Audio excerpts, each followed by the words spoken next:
የናታን እቅዶች ሙሉ በሙሉ እየሰመሩለት ነው ያሉት። እንደሚታወቀው እያንዳንዱ የወሰድክብኝን ነገር ዓይንህ እያየ እመልሳቸዋለሁ ብሎ ካሁን በፊት ቃል በገባው መሰረት የመጀመሪያ እርምጃ እየተራመደ ይመስላል ናታን።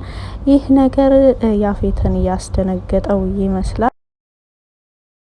ካሁን በኋላ ያፌት እንደ ልቡ የሚያሽከረክረው ናታን አይኖርም። ምክንያቱም አሁን በስራ ድርሻ እኩል ከዛም በላይ ደግሞ አለቃው እየሆነ ነው ያለው ናታን። በዚህ መልኩ ነው እንግዲህ ናታን የራሱ የሆኑ ነገሮችን ማስመለስ የሚችለው። በዚህ ነገር ደስተኛ የሆናችሁ በሙሉ ሰብስክራይብ እና ላይክ ሳታደርጉ እንዳታልፉ። ሰላም ሰላም፣ ውድና የተከበራችሁ የለዛ ሚዲያ ቤተሰቦች ለቻናሉ አዲስ ከሆናችሁ ሰብስክራይብ በማድረግ እንደዚሁም ቪዲዮውን በላይክ መጀመሪያ አትርሱ። ሐረግ ድራማ ቀጣይ ፓርት ይዤላችሁ መጥቻለሁ። እስከ መጨረሻው ድረስ አብራችሁን ለመቆየት ሞክሩ። የናታንን የአሁኑን ስራ ከመጀመሪያ አካሄዱ ጀምሮ ከቢኒያም ጋር ያቀዱት እቅድ ቢሆንም ነገር ግን ምናልባት ይሄ ነገር ካልተሳካ እናንተንም አደጋ ላይ መጣል አልፈልግም በማለት ያቀደው ናታን። እንደሚታወቀው የወይዘሮ ትዝታ ሰዎች ናታንን ብዙ ሲከታተሉት ነበረ። በተለይ ደግሞ የሆነ ቀን ወደ ገነትና ወደ ቢኒያም እየሄደ ባለበት ወቅት እነሱ ጋር ለመድረስ የተወሰነ እርምጃ ሲቀር ነበረ የወይዘሮ ትዝታ ሰዎች እየተከታተሉት እንደሆነ ያወቀው። ወዲያውኑ እነ ወይዘሮ ገነትም አሁን ይደርሳል እያሉ ሲያዩት በቅጽበት መንገድ ቀይሶ ወደ ሌላ አቅጣጫ ነበር የሄደው።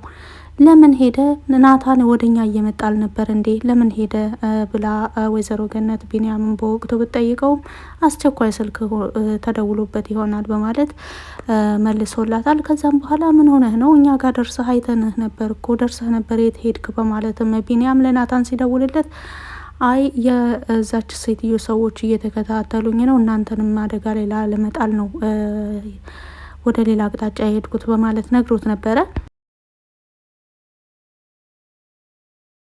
ይህ ማለት ደግሞ የናታን እቅድ ቢኒያም ከታየ ይከሽፋል፣ እንደዚሁም ናታን ከተጋለጠ ደግሞ እነ ቢኒያም አደጋ ላይ ሊወድቁ ይችላሉ በማለት እንግዲህ ይሄን በማሰብ ነው ናታን ያኔ ራሱን ብቻ ፊት ለፊት አድርጎ ሲታገል የነበረው።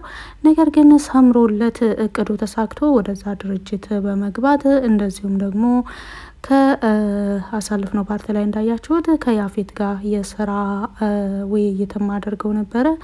በተለይ ያፌት የሚጠብቀው ሰው ሌላ ስለመሰለው ቦታው ከደረሰ በኋላ ስለ ስራ የተደወለለትን ስልክ አንስቶ አንዳንድ ነገሮችን ካናገረ በኋላ ቀጠሮ የሰጠውን ሰው ለመጠበቅ ወዲያ ወዲህ እያለ እኔን ሳይሆን አይቀርም እየጠበቅ ያለው በማለት ናታን ሲነጋገር ነበረ። ይሄ ድምጽ በማለት ያፌትም ወደ ናታን ዘወር ሲል ናታንም ፊቱን ዘወር በማድረግ እንግዲህ እኔ ነኝ ለማለት ይመስላል ፊቱን አሳይቶታል። በወቅቱ በጣም የደነገጠ ይመስላል ያፌት። እንግዲህ ያፌትና ናታን በስራ እኩዮሽ ከሆኑ ያፌት ናታንን ማዘዝ እንደማይችልና በፈለገው መልኩ ቤተሰቡንም ሆነ እሱን ማዘዝ እንደማይችል ያውቃል። አሁን ያፌት የናታን እዚህ ደረጃ ላይ መድረስ ለሱ በጣም እያሳሰበው ነው። እንደሚታወቀው የያፌት ስራ በተለያዩ ቦታዎች እየተበላሹበት ነው። እንግዲህ አንደኛው የስራ መበላሸት ምክንያት ቢኒያም በፊት የተዘጋ ፋይል በመክፈት ያፌትን ከሶታል። በዛም ክስ የተነሳ ያፌት ወደ እስር ቤት በመሄድ አንድ ቀን አድሯል። ከዛም በኋላ በዋስ ነው የተለቀቀው።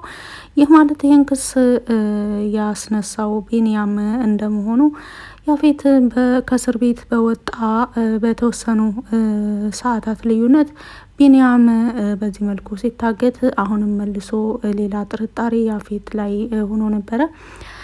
ሁሉም አይኖች ወደ እኔ ናቸው በማለት ያፌትም ይሄንን ነገር ተናግሯል። ለጊዜው ቢኒያም አንድ ነገር ቢሆን አንተነህ ተጠያቂ በማለትም ከፖሊስ ጣቢያ ማስጠንቀቂያ ተሰጥቶታል።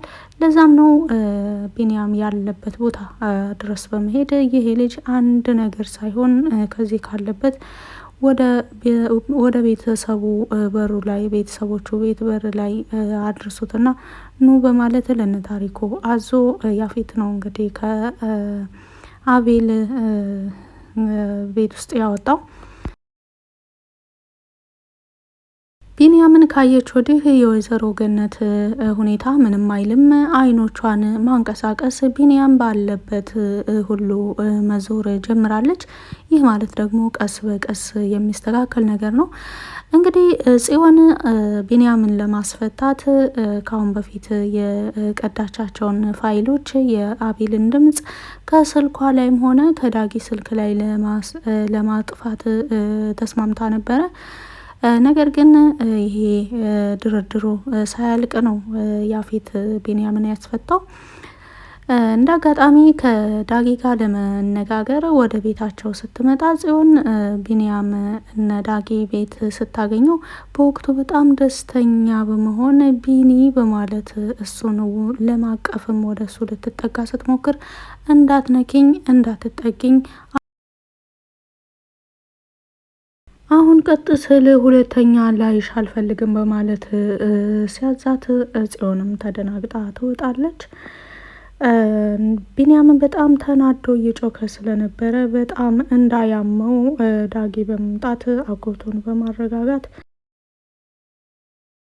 ናታንም ስራ ከጀመረ ወደዚህ የተለያዩ የልብስ ስታይሎችን እየለበሰ ሰርፕራይዝ እያደረጋቸው ነው። እነ ቤዚ በጣም እየተገረሙ ነው በናታን አለባበስ። እንደሚታወቀው ናታን አዲስ ስራ ጀምሯል። የስራው አይነት ደግሞ በየሄዱበት የተለያየ ልብስ ለብሰው የተለያዩ ሰዎች ሆነው መቅረብ ስላለባቸው ወደ ቢሮ ሲሄዱ የቢሮ ሰራተኛ፣ ወደ ተለያዩ እቃ ማዘዋወር ሲሄዱ ደግሞ የሰፈሩን ሰው በቃ በሄዱበት ሁሉ ራሳቸውን እየቀያየሩ ስለሆነ የሚሄዱት ወደ ስራ።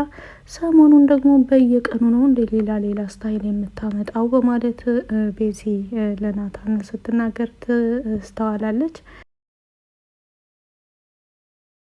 ናታን በአዲሱ ስራው ተቀባይነትን ያገኘና ታማኝ ሰራተኛ ለመሆን እየሞከረ ነው።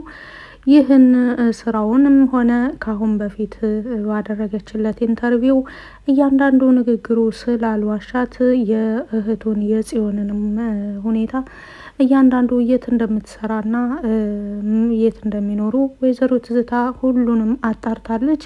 ይህ ማለት ይሄ ፋይል ወደ እሷ በመጣላት ጊዜ ይህ ማለት ምንም አልዋሸኝም በማለት እርግጠኛ ከሆነችበትም በኋላ ነው እንግዲህ ናታንን ወደ ስራዋ ለማስገባት ያሰበችውና የወሰነችው።